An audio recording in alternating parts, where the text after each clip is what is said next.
नमस्कार, मी अश्विनी पुरी आणि तुम्ही पाहताय DS न्यूज 24। भोंदू अशोक खरात प्रकरणामध्ये मोठी अपडेट समोर आलेली आहे। फसवणूक आणि सावकारी प्रकरणी गुन्हा दाखल असलेल्या अशोक खरातचा ताबा आता शिर्डी पोलिसांनी घेतलाय।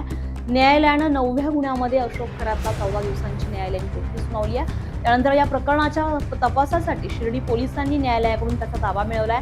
दरम्यान अशोक खरातला ताब्यात घेतल्यानंतर शिर्डी पोलीस त्याला घेऊन शिर्डीकडे आता रवाना झालेले आहेत। अशोक खरात विरोधातील गुन्ह्यांची मालिका वाढतच असून आता शिर्डी पोलिसांच्या तपासामध्ये आणखी कोणते खुलासे होतात याकडे सर्वांचे लक्ष लागले।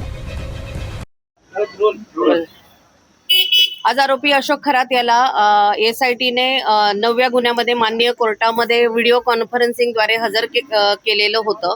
आज त्याला मॅजिस्ट्रेट कस्टडी रिमांड मिळावी म्हणून जे SITने माननीय कोर्टाला विनंती केली असता आरोपीला 16 मे पर्यंत मॅजिस्ट्रेट कस्टडी सुनावलेली आहे।